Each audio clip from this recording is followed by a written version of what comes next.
Welcome to the Morning Formation. This episode is powered by Act Now Education. Warriors, fall in. It's time for formation. So today we have a very special guest. This is a very special episode for parents, guardians, and future leaders who wish to take the military into consideration and also complete college at the same time. I'm talking about the prestigious Army ROTC program, which is available in many colleges all across the United States. And I find it very, very, upsetting and strange that I find out many times that many parents, many students don't know much about the ROTC program. So I have a good friend of mine who is a former coworker who was also deployed with me in 2004, 2005 in support of Operation Iraqi Freedom in Mosul, Iraq. At the time, I was just a lowly second lieutenant in a nearby Transportation Platoon, and she was the executive officer of her respective maintenance company. So today, I'm very proud to say that our guest has managed to climb the Army ranks and is now a lieutenant colonel and is serving as a professor of military science at San Diego State University, where she mentors, guides, and builds our future military leaders. I'd like to welcome Lieutenant Colonel Michelle Parlette to the Morning Formation Podcast. Thank you for joining us today, ma'am. Thank you, Keo. Great to be here. Great to see you again. It's been a while, so just happy to be here and talk about ROTC and all the great opportunities we have. It's going to be really hard not to talk about the good old days. That was, 18 years ago, right? That's right. Yes, it was the good old days. So I'll tell you what. Good times. Yeah, no doubt. I'll tell you what, I learned a lot in that 1 year of deployment that we spent together.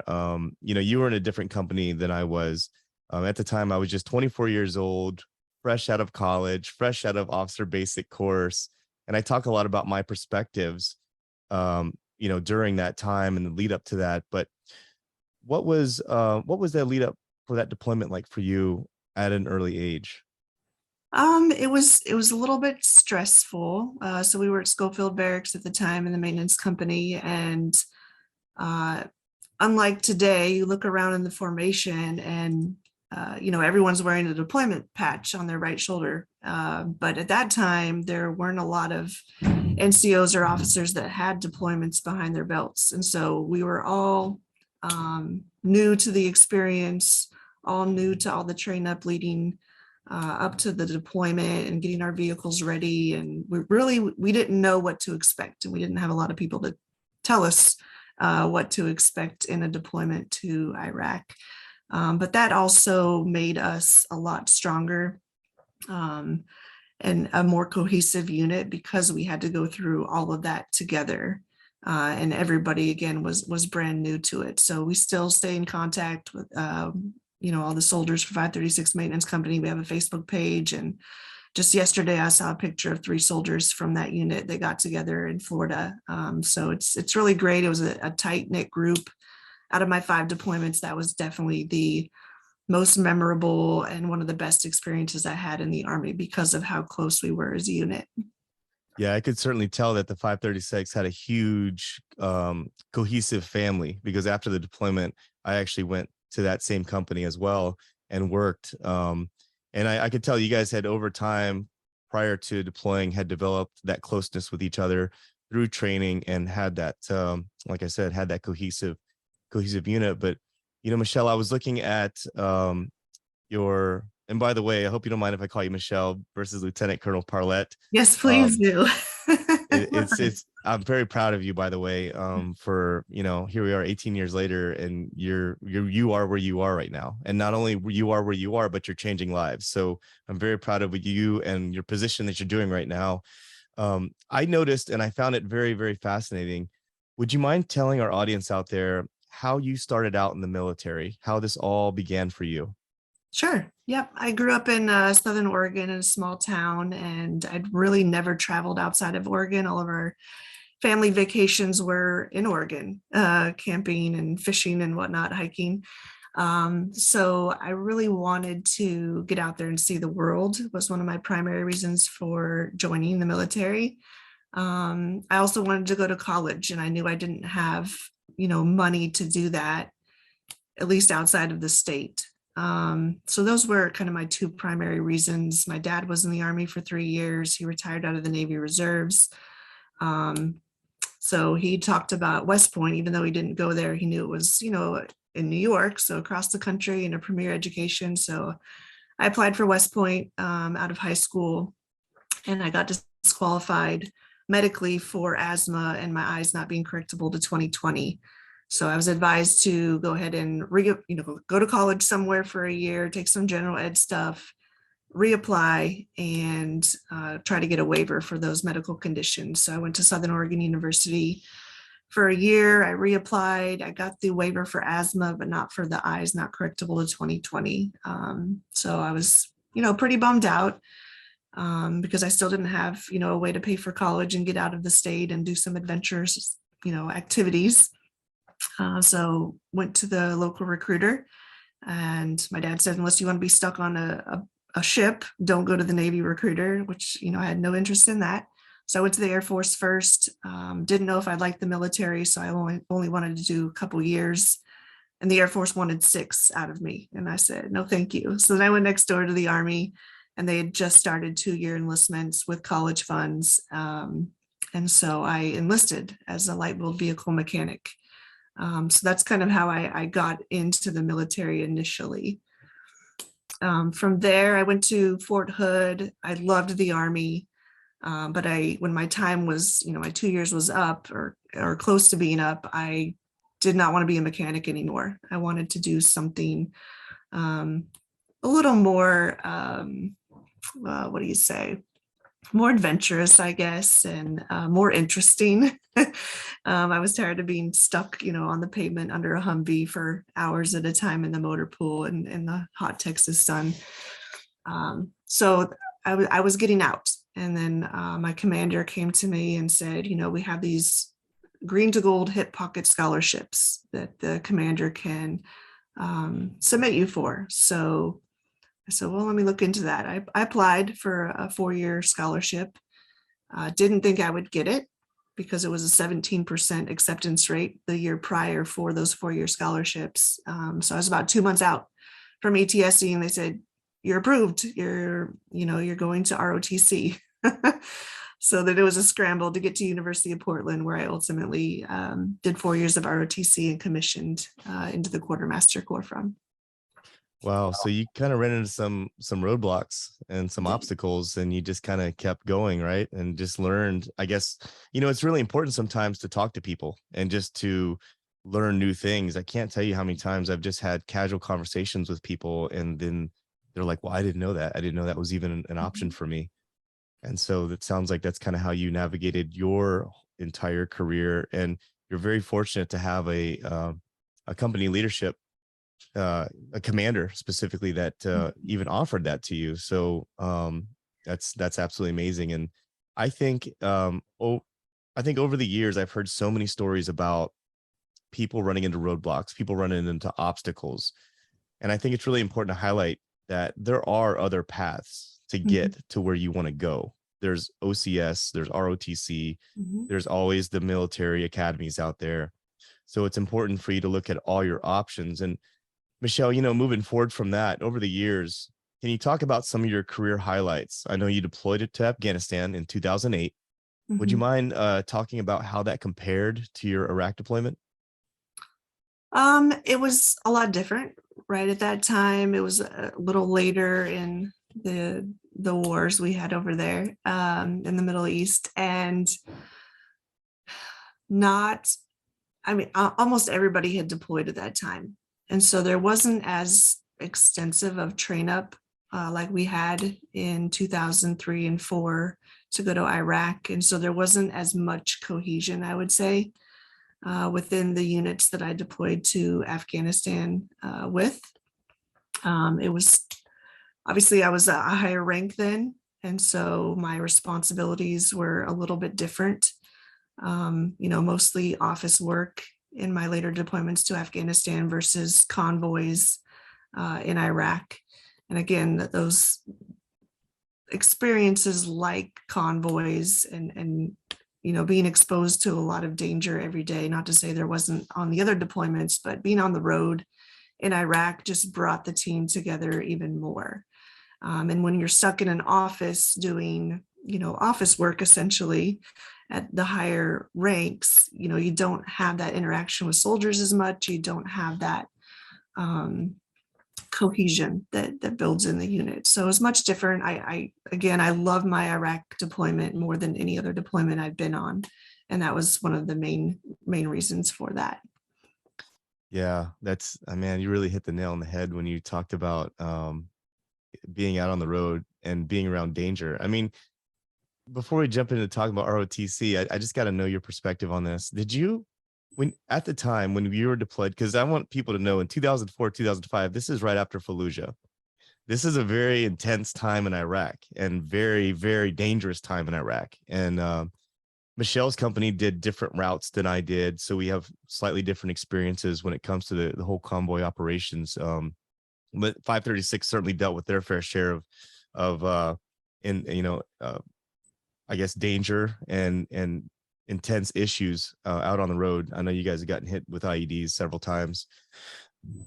At the time, did you even think about or realize like what we were doing and it being like, I mean, I look back at it now. Yeah. Sorry, I look back at it now and I think, wow, like that's crazy. Like some of the things that I did even was like insane, that I was 24 years old and literally just 50-50 things could go south at any time. Mm-hmm. Yeah, I think at the time when you're in it, you aren't thinking of that, right? You're just, doing your job and staying strong and being that leader for your soldiers so that they, also have confidence in the mission you're about to execute. I think it's always in the back of your mind that, anything can happen at any second. But you're just out there doing your job is how I felt about it. I don't know if you felt that same way when you're on the road, just like, this is our mission, we're going to go do it. And hopefully nothing goes wrong. Right. Mm-hmm. Yeah, no, I look back, I was very fortunate because I did do some videos. I did record myself. I did take pictures and things like that. And I don't know, I'm not a big picture guy, but I think I did all those pictures on my little 5 megapixel Kodak camera that I had, right? 5 megapixel. And I look back at that and I don't even recognize myself like that. I don't feel like that's even me. And when I got out, like I had mentioned to you before the show, like I very much had imposter syndrome where I did not want to talk about my military service, when nothing to do with it. I didn't have as great of an experience leadership wise as what you had. I didn't have the same cohesion that you had with your platoon and with your company. But on the same grade, I did learn a lot. I did learn a lot about myself and about leadership and what to do, what not to do. And so I do credit the military for that. I was just, I was just wondering after I haven't spoken to you about this. So it's just, it's amazing to hear, you also acknowledge the danger part too of what we were doing there. And I got to say this, man, ROTC, the San Diego University ROTC program is very, very fortunate to have you. You have been through so much throughout your career, from literally being a first lieutenant downrange in combat, taking care of soldiers, to going to Afghanistan to where you are today. They're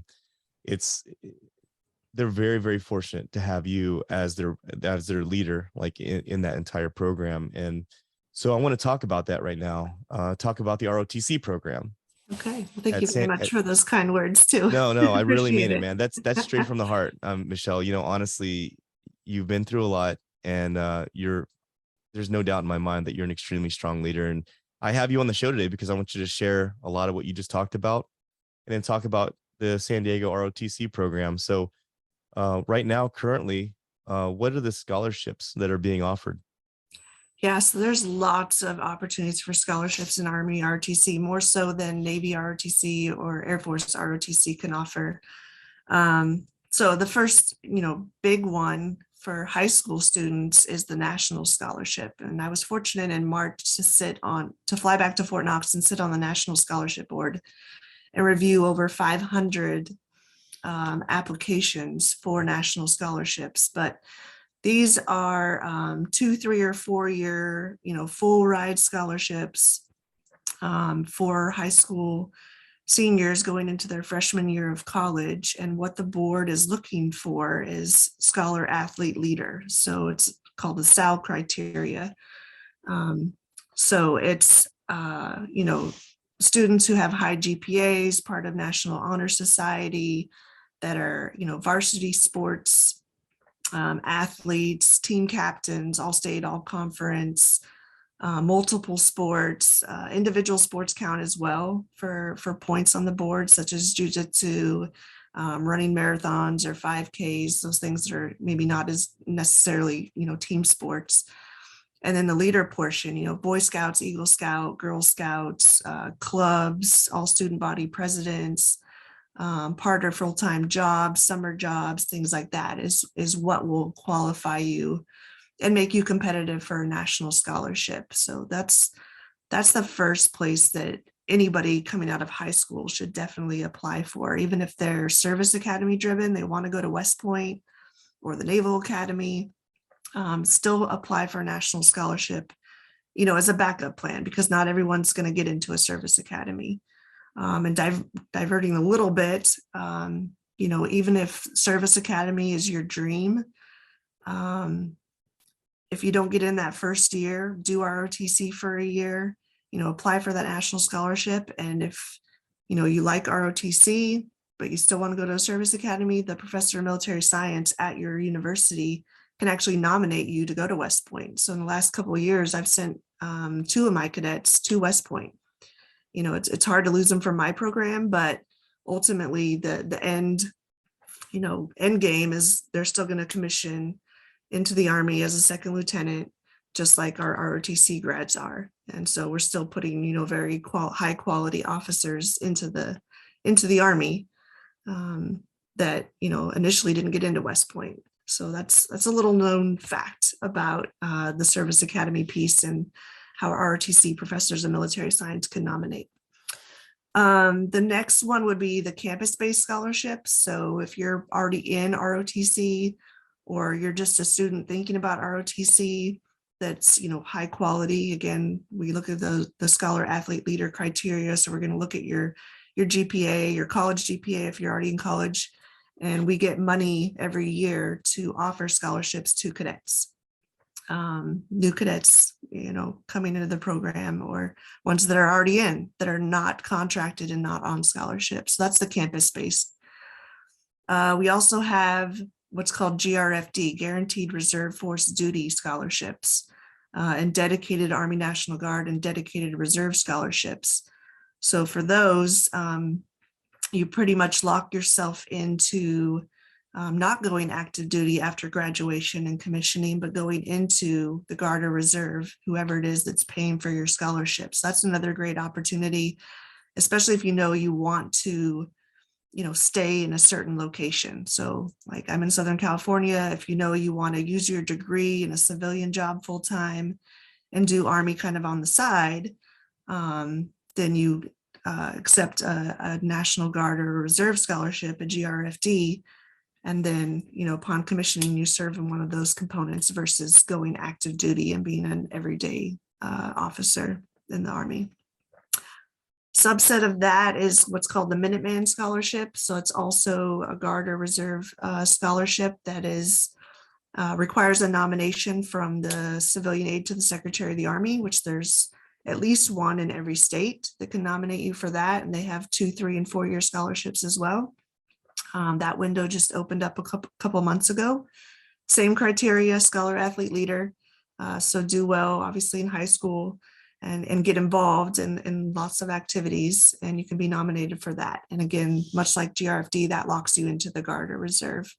Army Reserve ambassadors can also nominate you for those scholarships. So there's several of those in each state as well. And then the last type of scholarship would be Green to Gold, and that's for current soldiers and NCOs that are on active duty. They can essentially get an early out of their contract to go complete their degree, whether undergrad or a graduate degree, depending on how much college they already have. There's an active duty option to that.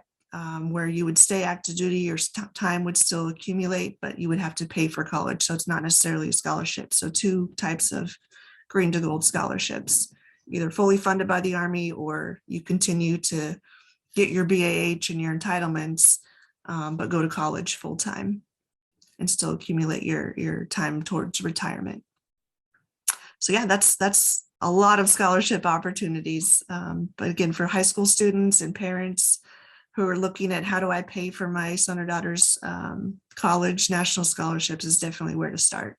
Yeah. And just want to be clear that everything that Lieutenant Colonel Parlette here is mentioning is different per branch. So the Air Force is going to be offering something different than the Navy and the Coast Guard. Everyone's going to be offering something different. So this is specifically for the Army is what she's talking about. And when you mentioned the GRFD scholarship, is that like the SMP or is that completely different? Yeah, so SMP is simultaneous membership program, and that's where cadets can essentially enlist into the Guard or Reserve under a commitment with them, but with the stipulation that they're a full-time college student and they will complete their ROTC time. So they're non-deployable when they're on SMP status, but they do drill with their unit 1 weekend a month, 2 weeks out of the year, usually during the summer.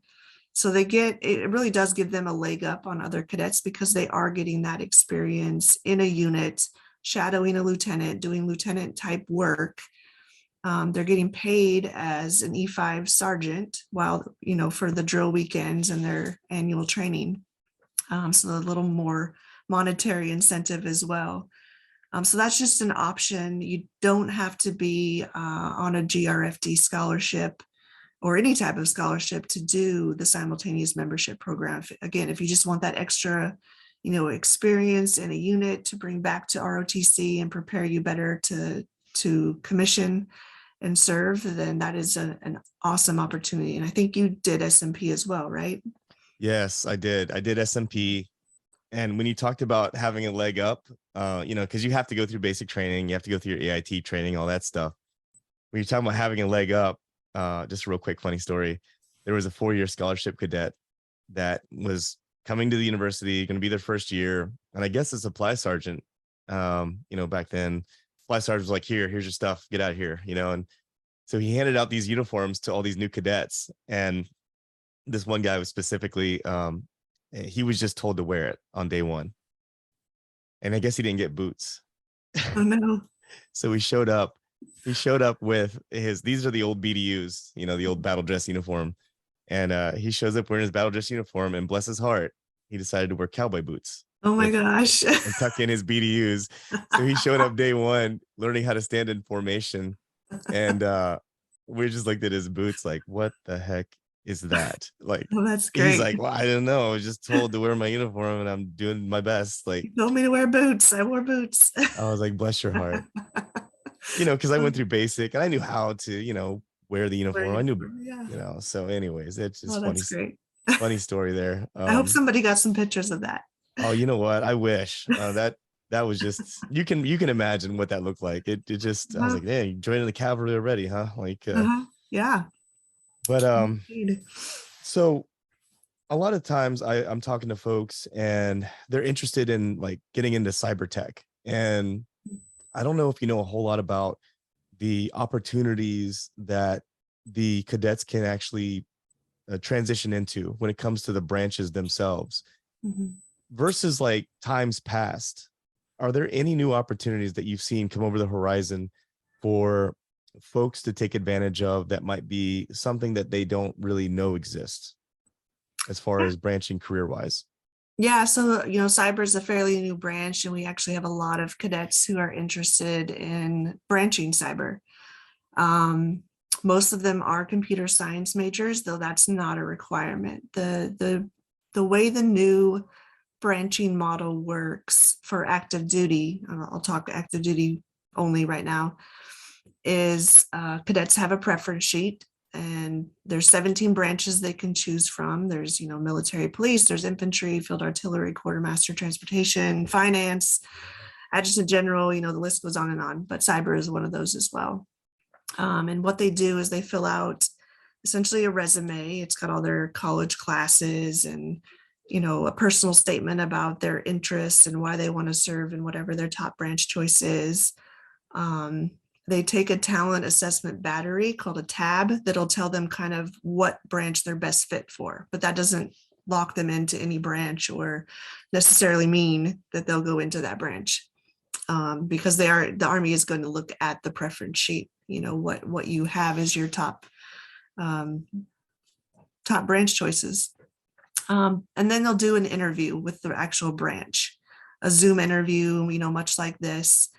And if they impress the branch, then chances are the branch will rate them as most preferred, and they have a better opportunity and a chance to get their branch of choice at that point. Whereas when you and I went through our ROTC, it was, yes, we still submitted a branch preference sheet, but everything was kind of determined on how well you did in ROTC and your national order of merit score.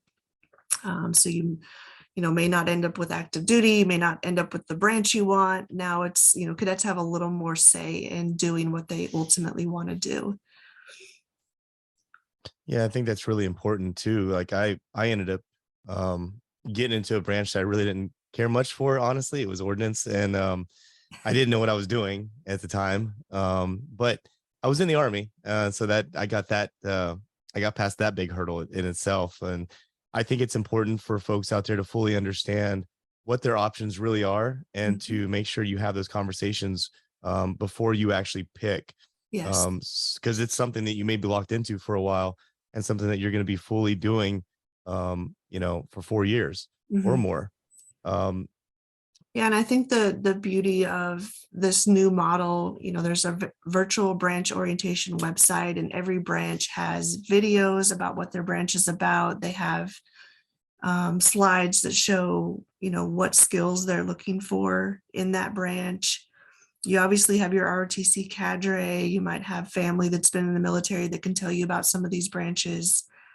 There's a branch orientation day at summer camp, advanced camp in the summer between your junior and senior year, which is the point where you have to make that decision on your preferences. You obviously interact with a lot of cadre from other universities while you're at camp. And so the opportunity to be exposed to other branches, ask them questions. I think it's the sophomore level curriculum. The cadets, one of their assignments is to do a branch overview for their peers. So everyone is assigned a different branch and they educate their peers on that branch. So there's a lot more educational opportunities out there for cadets to learn about all the branches and what they do, and talk to current officers in that branch so they can make that educated decision, when it comes time between their junior and senior year to preference those. Yeah, you're 100% right on that. And Michelle, when students join the Army ROTC program, I know what it was like back when I went through it for those 2 years. What can a student or a parent expect when they are part of the Army ROTC program on a daily, weekly basis, as far as their overall culture and set of standards that they would have to follow? Sure. Yeah. Well, you're a student first in ROTC. So obviously you can't commission and continue the program if you don't get your degree. So, your student life is prioritized over ROTC. So, we're really concerned about, making sure you pass all your classes and graduate on time and things like that. But as far as ROTC requirements, every cadet has to take a military history course. They take at some point during their 4 years. They also take one military science class per semester or term, and that's classroom-based instruction, leadership, values, ethics, administrative requirements that they'll see in the Army, counseling and officer evaluation reports and things like that, goal setting, career mapping. So that's the military science course. And then you take one credit military science leadership lab per semester, and that's our actual tactical training, field training. So that's weapons, that's first aid, that's tactics. So ambushes, defense, patrol base operations. because that's how you'll get evaluated in your leadership development when you go to camp after your junior year.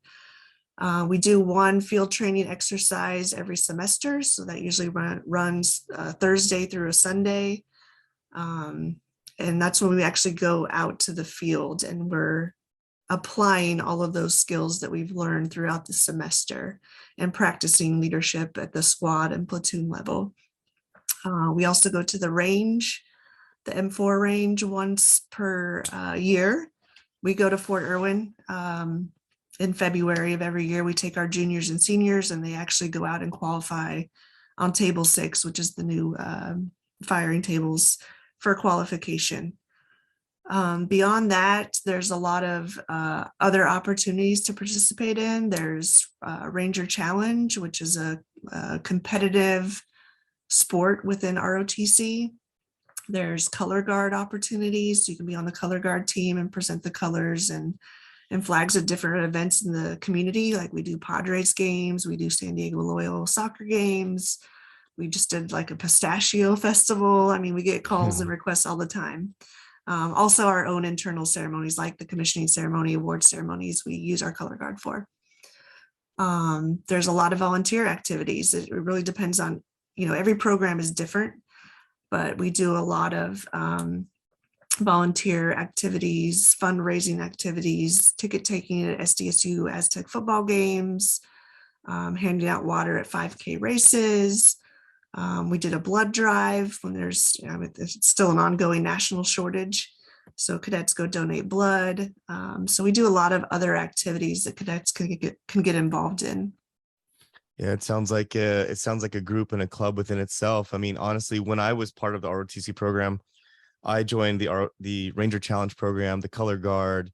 I mean, these were just extra things that I wanted to do to be more involved. I wasn't the smartest cat on the block when it came to my GPA, so I relied a lot on my volunteer work and then my extracurricular activities that I would do as well, because I wasn't naturally book smart. I was more persistent when it came to my studies, and I worked really hard. And sometimes people are just that way, where you may not be a great, first time pick it up, don't ever have to study but pass the test type of person, but maybe you're just the type of person who's persistent, enjoys working hard, and ROTC gives you that opportunity to demonstrate that part of you. And that's what I love the most about being part of the ROTC program. And it's funny you're talking about some of the leadership labs and some of the different clubs like Ranger Challenge and Drill and Ceremony, and it's just funny how some things just don't change. Like that's always been like that, right? And right.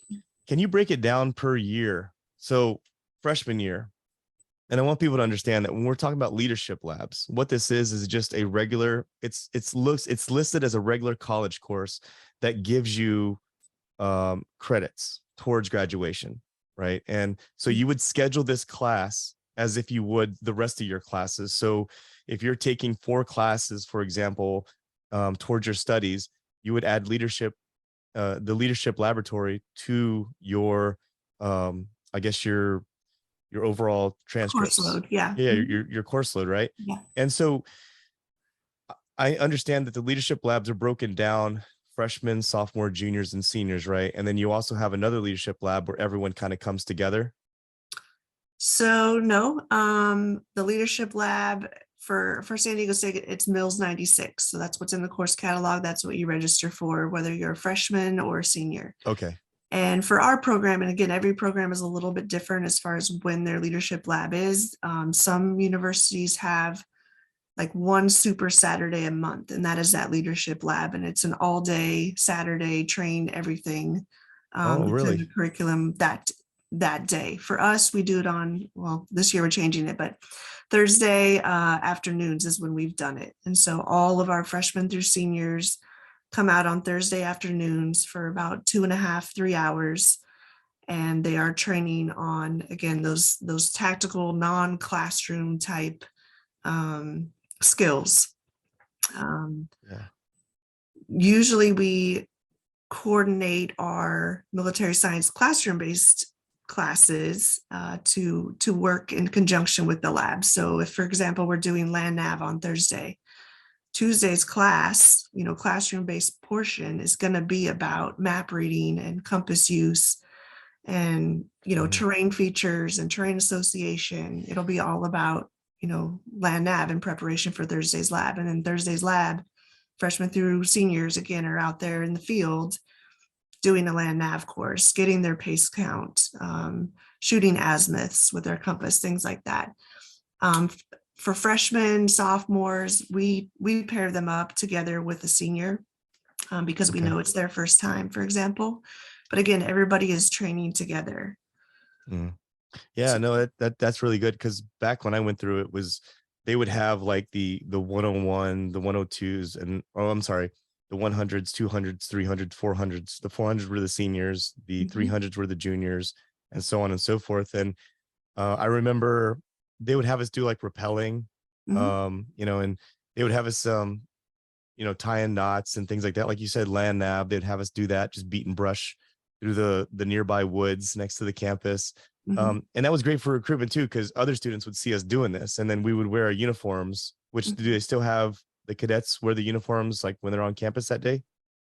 We do, yeah. For their military science classes, the classroom-based portion, they wear it. And then for leadership lab, we're really fortunate to be in a military community here in San Diego. So we almost extensively use Miramar for our training areas, because it's just a huge plot of land that not a lot of folks use. And so we're not on campus for our leadership lab, which, doesn't help with recruiting, but it is, prime opportunity for our cadets to not do an ambush and carry around sticks as weapons on a music field on campus, which is what I had to do at University of Portland as well.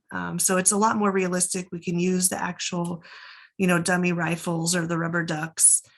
We can actually have a lot of space to utilize at Miramar. But again, every campus and ROTC program is different. They may not have access to those resources, and they have to do their training on, an athletic field on campus or a parade field of some sort.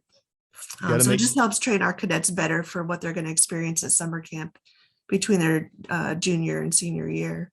You got to make do with what you got. And it sounds like you guys are very fortunate to be right there, huh? We are, and we have great relationships with, the Navy and the Marines here to be able to use a lot of different areas. National Guard and Reserve armories, we use those quite a bit as well, especially for our weapons training, radios, field craft, things like that. We use the pool at Miramar or on the Navy base for our combat water survival training. So we're really, really lucky here. So how big is the battalion down in San Diego State University?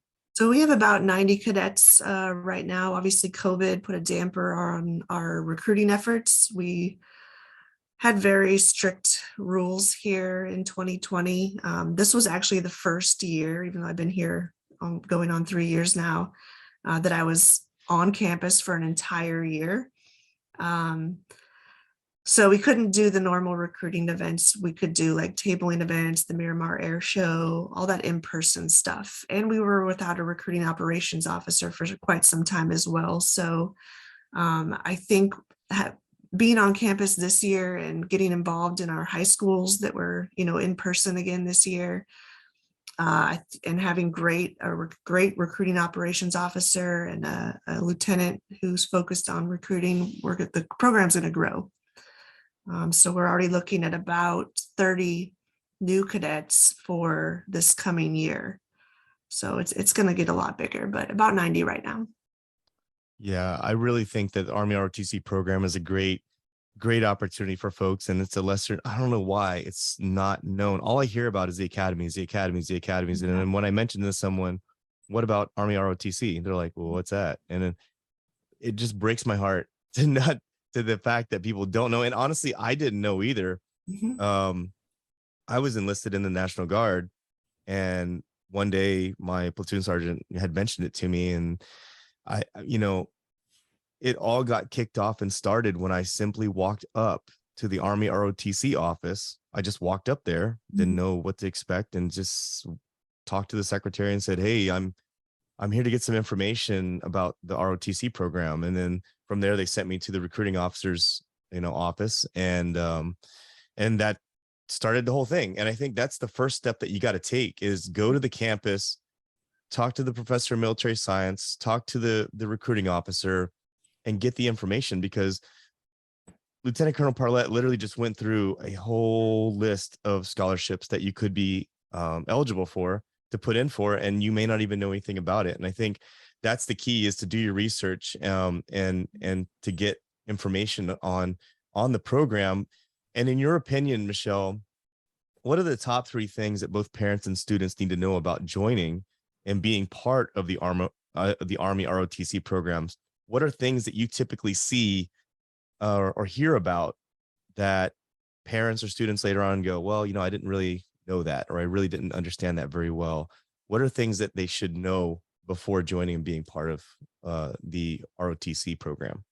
Yeah, I'd say the first thing is definitely looking into that national scholarship. Even if you are, hell bent on going to a service academy, not everyone's going to get into a service academy.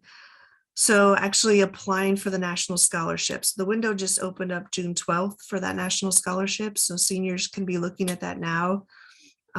If you get accepted and then for a scholarship, and then you get into a service academy, you can always just decline the scholarship. So there's really no harm or foul to applying for a national scholarship.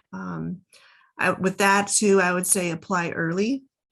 So because there are 3 board windows, October, January, and March. So if you don't get picked up for a scholarship in October, your application is still going to carry over to the January board. So you get another look. And if you don't get picked up in that board, then it carries over to the March board. So that's, just a great opportunity for 2, 3, and 4-year scholarships. So you have that, in your back pocket if you don't get another type of, say, financial need-based scholarship, or if you don't get into a service academy, if that's what you're trying to pursue. I would say definitely apply to the schools that you list on your national scholarship application. I don't know how many times I've seen a high school student get selected for a 4-year scholarship, but didn't apply to the university that they have listed that they got a scholarship for. And there's not a whole lot that we can do about that. So they either have to go to a different university and transfer their scholarship. A lot of them miss the deadline. So pay attention to the deadlines for the university you're applying to, so that if you do get offered a scholarship and get accepted to the university, you can actually, take that scholarship. Just to dispel like a rumor, maybe concerns that parents have, your son or daughter is not, enlisting into the Army and going to basic training. Obviously, there's a piece like you did with simultaneous membership program where you did go to basic training, but joining ROTC, yes, you do sign a contract, but you're still just a college student doing, ROTC classes on the side, essentially, and any other activities you want to get involved in. But you can still join fraternities and sororities and play sports, intramurals, or collegiate level sports. You could still go to parties. You can still have fun, which is, maybe not what you'll see at the service academy level for sure. So you're still, just a student. And there's no, hazing or rite of passage or anything crazy like that. You are a student. You're going to ROTC classes. You're going to sit in a classroom. You're going to go out to the fields, and train and just develop your leadership skills. So I think a lot of parents don't understand. They're like, oh my God, you're, enlisting, you're going to go to basic training and go off to war. Well, no, you're locked into college. Right. So that's one thing to, I guess, dispel. And then kind of like you said, if you think you're interested at all in ROTC, go to the university you're looking at and see if they have an ROTC program. There's 273 programs nationwide, including American Samoa and Puerto Rico and Guam.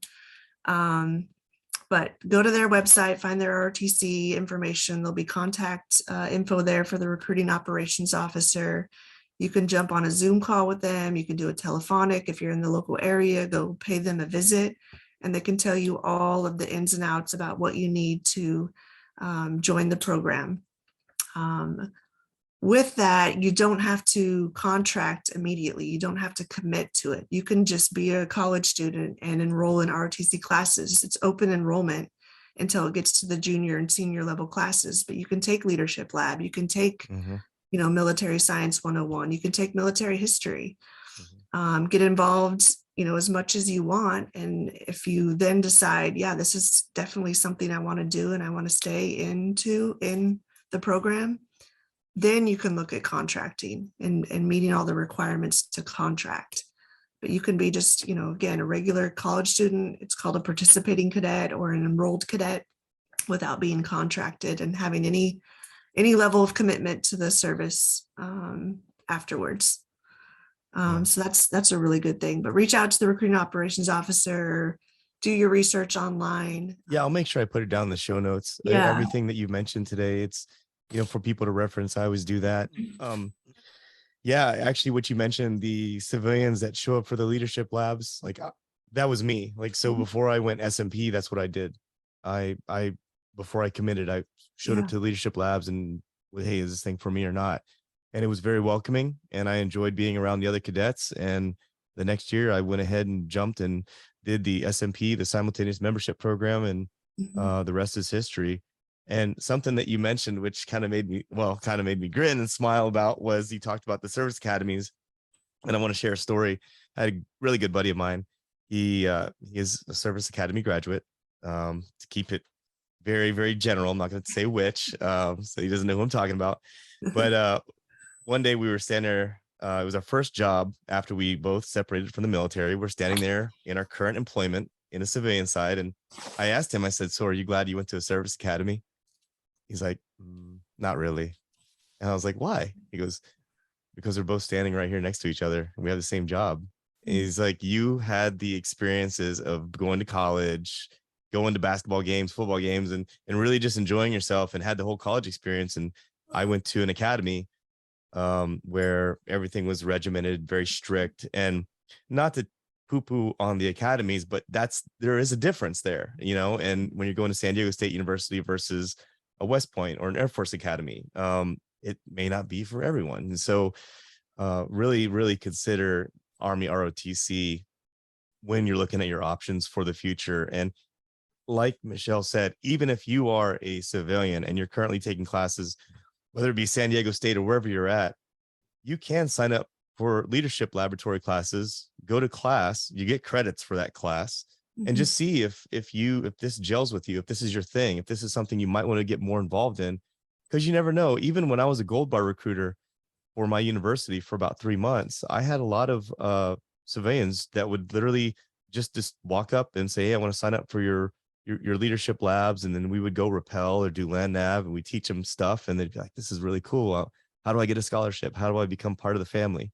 And next thing you know, they're in boots, and then they go and do their time in the military. And it's, to me, like, the reason I got commissioned was because my old man was 20-year, Army, and got out as an E8, old crusty E8, and was drafted in 71. And it wasn't enough for me to just be enlisted. I wanted to take it to the next level, and I thought that it would be an honor to serve as an officer in the United States military, and it absolutely was. And I had great opportunities to work with people like you, Michelle. And it's awesome to see you after 18 years almost, right? Yes. And I appreciate you being on the podcast and talking about ROTC. There's a couple more things I want to mention. You talked about the service academy and being very, rigid and structured. They're going to tell you when to eat. They're going to tell you when to study. They're going to tell you when to turn lights out, things like that. And that's why, applying for a national scholarship simultaneously with applying to service academy is important, because you might end up going there and then you don't like it. Right. And then you come back to regular college and join ROTC, and you can still meet your ultimate goal if commissioning is what you want to do. But also, if you're a sophomore getting ready to go into your junior year in college, so you already have classes and you think it's too late, it's not. You can still join ROTC, and we'll send you to basic camp that summer between your sophomore and junior year. It's not basic training, it's basic camp at Fort Knox. And that camp essentially makes up for that first 2 years of ROTC that you missed. So your freshman and sophomore year, when you weren't taking ROTC classes, it's not too late. So that's good to know for college students. Another thing is, with Air Force and Navy ROTC, you have to get a degree in certain things. With Army ROTC, you can get your degree in anything you want, right? I got a degree in elementary education when I was going through ROTC, which has been very helpful now. Yeah. But journalism, nursing, engineering, computer science, I mean, it's completely wide open. Theater production. I have a cadet right now that's studying television production. So you can literally study anything you want. And again, on a scholarship, it's fully paid for, either full tuition and fees or room and board. And you get to choose which one, room and board or tuition and fees. And a lot of colleges for ROTC students will kick in room and board. And so now you're going to college completely for free. You're not paying room and board or tuition and fees. So it's a great deal, but you do need to do your research to see what colleges offer that. Otherwise, it is going to be, you're going to pick whatever's most expensive, whether it's room and board or tuition and fees. Includes the out of state as well, which can be significantly higher. So yeah, I just want to touch on those few things. No, I'm really glad that you mentioned that, because I always tell people in the same sense that the best time to look for a job is when you have a job. And it's also a great time when you're talking about these scholarships. It's even if you're accepted into an academy and you have a job, I guess you're going to be going to the academy. It's a great time for you to also have that lateral mobility to move to a regular college, but still stay on that same path to get. So don't put just one iron in the fire, put several irons in the fire, because the best place to be in life is to have lateral movement, to say, you know what, this isn't for me. I think I'm gonna go over here. And that's because there's a lot of people that are stuck. There's a lot of people in life that are stuck. They're stuck in their job. They're stuck in their situations, and definitely got to leave your options open, because things change, so that's really, really, really great advice. Great to have options. If you want to service academy, apply to every service academy. Don't limit yourself to just West Point because your dad went to West Point. Apply to Naval Academy, apply to Air Force Academy, apply for national scholarships, apply for Navy and Air Force scholarships. So when the time comes, you have all of this on the table to say, then you really got to narrow down your research to say, what is it I really want? But at least you have those options. Yeah, totally. That's really, really great advice, actually.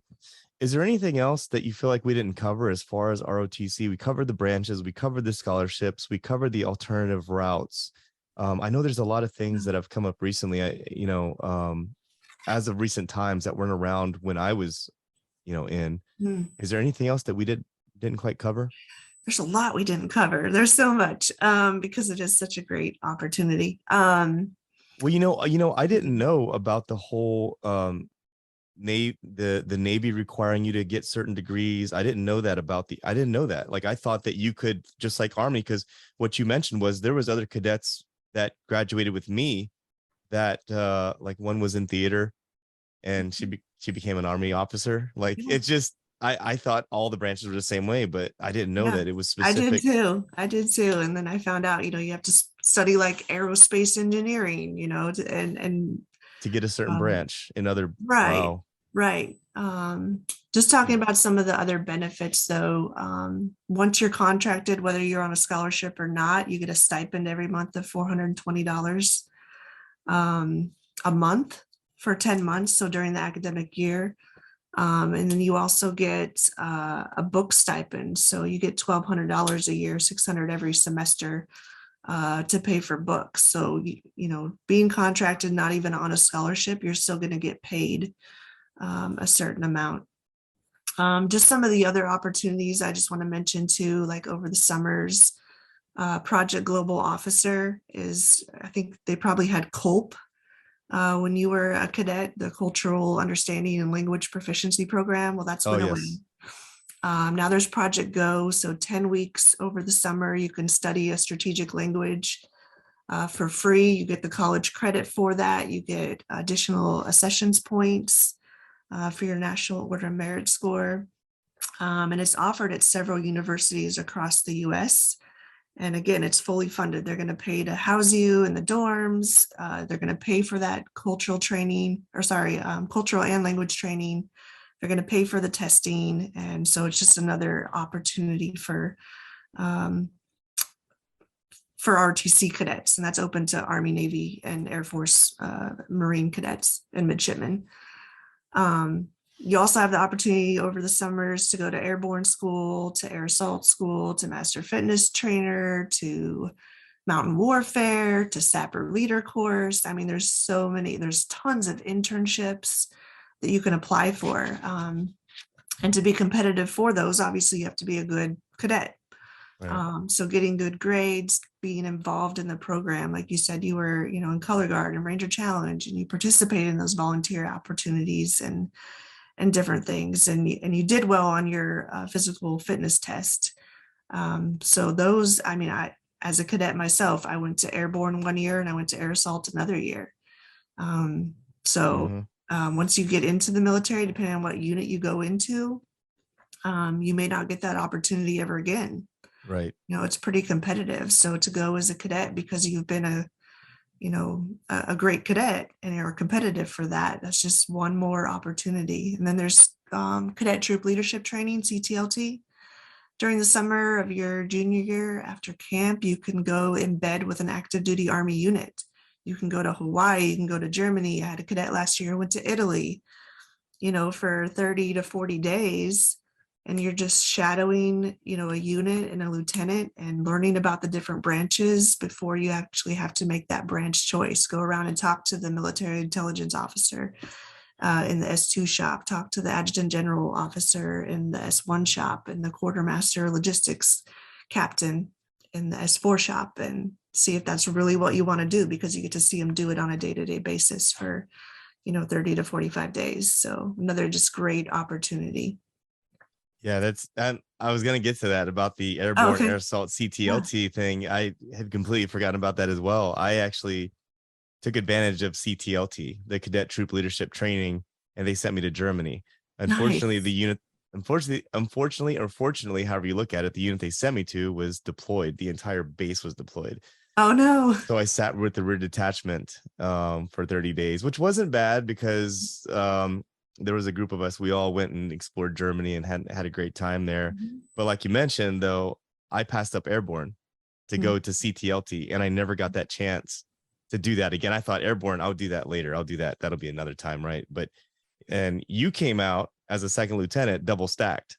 So airborne air assault, which was, that's really great that you did that. I wish I had done that instead. And now, for my situation, I was a simultaneous membership cadet. Mm-hmm. I also scored an on-campus scholarship while I was in ROTC, where they paid for my room and board. So I was literally, at the time, my National Guard unit was paying 100% of my tuition. I was getting paid to go to my drills. And then I also got this room and board scholarship because I was so involved with Ranger Challenge Color Guard. I was, motivated, showing them that I was really interested in doing this. Is something like that still available as well? I'd have to ask my recruiting operations officer because you were on a scholarship with the Guard. Yeah. Well, it was the SMP. Well, it was non-scholarship. Yeah. Okay. But yeah, non-scholarship, but I was getting my tuition paid through the state. Okay. Yeah. So with certain Guard Reserve scholarships, you can use like your GI Bill if you're eligible for that. You can use your like tuition assistance. There's other benefits that each state offers, and still be eligible for a campus-based scholarship. Yeah. But I don't know all the ins and outs details of that. My recruiting operations officer definitely would, because he goes to school for that. Yeah, no, listen, you got a sweet deal. anything you send me as far as references, I'll put all that stuff down in the show notes, so that anyone listening to this, if you're watching this on YouTube, It'll just go into the description portion. You'll see every single link down there. If you're listening to this on a podcast, whether it's Spotify or Apple Podcasts, whatever it is, scroll down to the bottom. You'll see all that information down there, as well as how to contact Lieutenant Colonel Parlette as well. Perfect. So before we finish up the episode here, Michelle, I know that that your doggy is a big part of your life, right? Up. And by the way, like back in the day when Michelle and I were stationed in Hawaii, we with a couple other lieutenants would go surfing. We spent a lot of time out surfing, right? Yes. Yes, Best I know. Times. Do you still surf in San Diego? I went once. The water's too cold for me. I got way too spoiled in Hawaii. I hate wearing a wetsuit. So it's just not the same, right? Because I did it in New Jersey. I saw my uncle who passed away. I still have his board.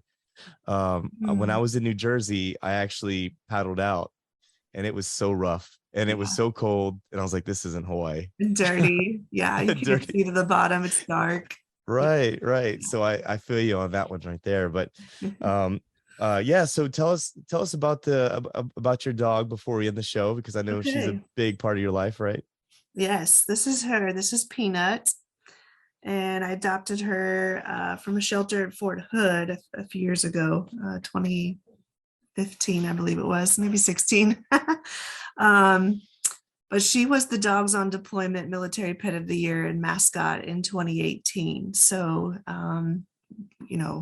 huge prize package and photo shoots for their marketing materials and paintings of her. And I have Cuddle Clone. It's a stuffed replica of her. I mean, this is all part of the prize package, a year's supply of food, which I donated back to a Chihuahua rescue shelter in Texas. But Dogs on Deployment, not a lot of folks know about, but it's a 501c3 national nonprofit started by two service members, a Marine and Navy officer. And they had a dog named JD back in 2011. She was going to Quantico for school. He was deploying, and they had nowhere to take JD. No family members were available. Friends didn't want to, deal with the hassle of having a dog. So they were kind of on the verge of like, what do we do? Do we give JD up to a shelter? Do we, obviously they didn't want to abandon him, on the street or anything, but, he's part of the family. And so they thought, well, this probably isn't isolated to just us. There's a lot of military members out there and even veterans that, have to go away for training or deployment, and they don't have somewhere to take their pet. So they started Dogs on Deployment, and it's essentially a network of volunteer boarders for all pets, even though it's called Dogs on Deployment. It's birds, it's reptiles, it's cats, it's, rodents, anything. But these boarders go on and register and say what they're willing to accept, just cats or just dogs or just small dogs. And then service members, if they get called to basic training or deployment or sea duty, they can then apply to link up with a boarder. There's a contract, a registration requirement, but they can go on and browse boarders in their area, or if they're willing to travel or fly their pet, to another state for when they're away. It's completely free. You link up with, you find a boarder online that meets the requirements. You go do a meet and greet to make sure it's going to work out okay. You sign a contract, with all the stipulations of, if my dog requires vet care, notify me if it's over 500 before you authorize it, things like that. The feeding schedule, the type of food, who's going to buy the food, reimbursement, all of that. But it saves them on, dumping the dog or pet somewhere, or leaving it with a family member who has, enough stress in their life to take on an additional responsibility. So it's really great. When I deployed to Kuwait, my parents had just moved to Hawaii, and they were really the only ones that could watch her. But as you know, there's a lot of strict requirements getting pets to Hawaii and avoiding the quarantine process. And it's pretty lengthy. So that wasn't an option. And so I discovered Dogs on Deployment. I found an awesome boarder in Georgetown, Texas, just outside of Fort Hood. who took Peanut in for about 5 months. Again, completely free. Obviously, you can offer to pay them, but they took awesome care of her. And it was just peace of mind for me knowing she was taken care of. I got photos, I got videos all the time of her, talked to her on like FaceTime. So it's just a great organization. They also have a financial assistance arm if service members are having problems with paying for emergency vet care, or say they're PCSing overseas and there's a lot of, high travel costs, especially to put bigger dogs on planes. A lot of expenses associated with that. And if they can't afford that, then you can apply for a pet chit, is what they call it. It's a financial assistance for those types of expenses. There's free spay and neuter programs, partnerships in different areas across the U.S. There's, like I said, the emergency vet care, microchipping, all of this free to service members, veterans. So it's just a great program, and we're happy to be part of it. We're happy to have been the military pet of the year and mascot in 2018. So Peanut's pretty special. I think one day upon retirement, I'll write a book or series of children's books about her and her travels, because she's traveled all over Europe. She's traveled all over the States. She's going to Hawaii with me in December just for vacation. How long have you had Peanut? I think it's 2016. It was after one of my deployments. So wow, 6 years, and she's estimated 8 right now. I'm not quite sure how old she is exactly or what her first 2 years of life were like, but she's right. Pretty amazing. I hated Chihuahuas my entire life, like yappy, irritating, ankle biting dogs. And I met one in Italy when I was stationed there that was complete opposite of that. Fell in love with her. It was another service member's dog named Maya. And I was like, well, I'll never find a Chihuahua like that. But I lucked out. She's calm, she's chill, she's lovable, she's very smart, knows a lot of tricks. She loves everybody.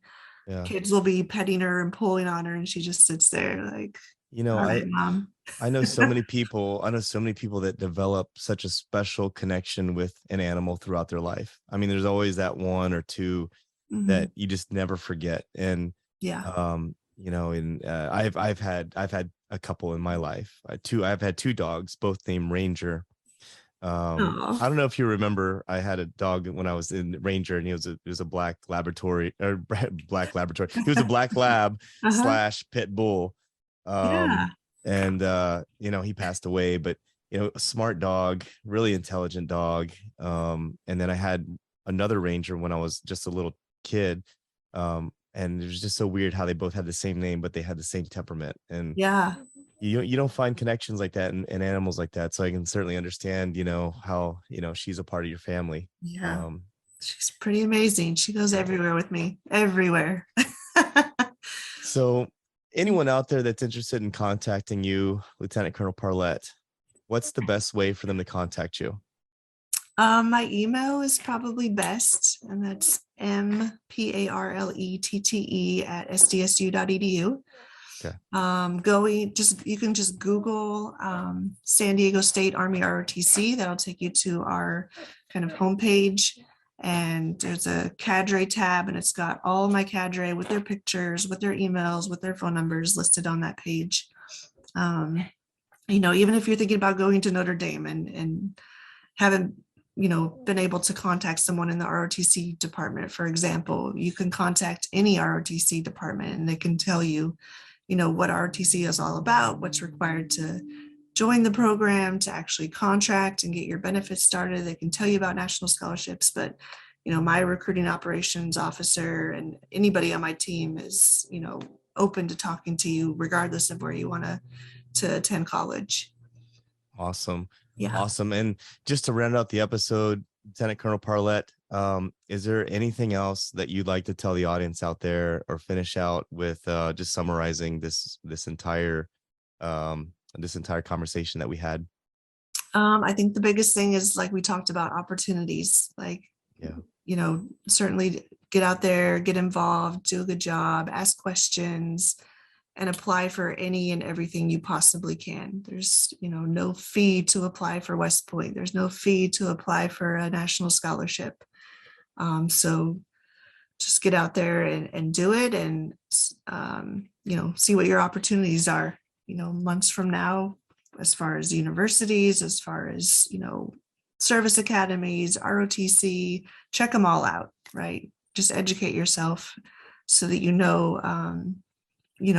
what every program is about and what's going to be the best fit for you.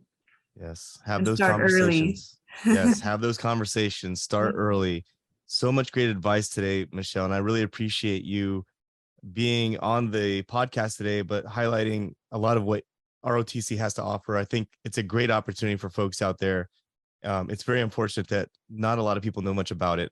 But it's something that I've been looking to cover, and it's perfect that you are in the position that you're at as a professor of military science, and I have the connection with you, having worked with you in the past. You literally were there at the beginning of my short military career that was very adventurous, having deployed right off the bat.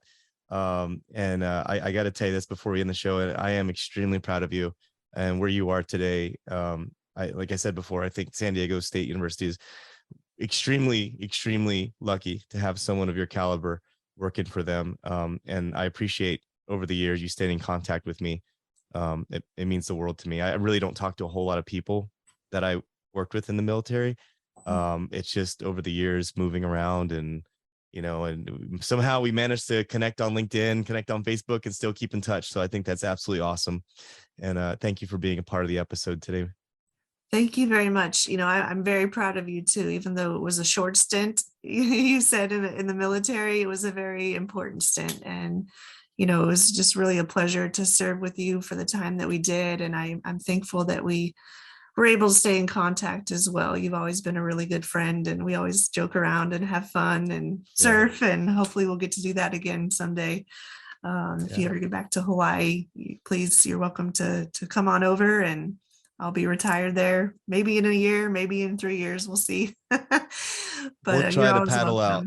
That's right. We'll try to paddle out and or listen to some Hawaiian reggae, right? That's right. But so proud of you with, what you've done in your career as well in this podcast, and getting, the word out on a variety of different topics. I look forward to listening to more of your podcasts in the future, now that I know what a podcast is.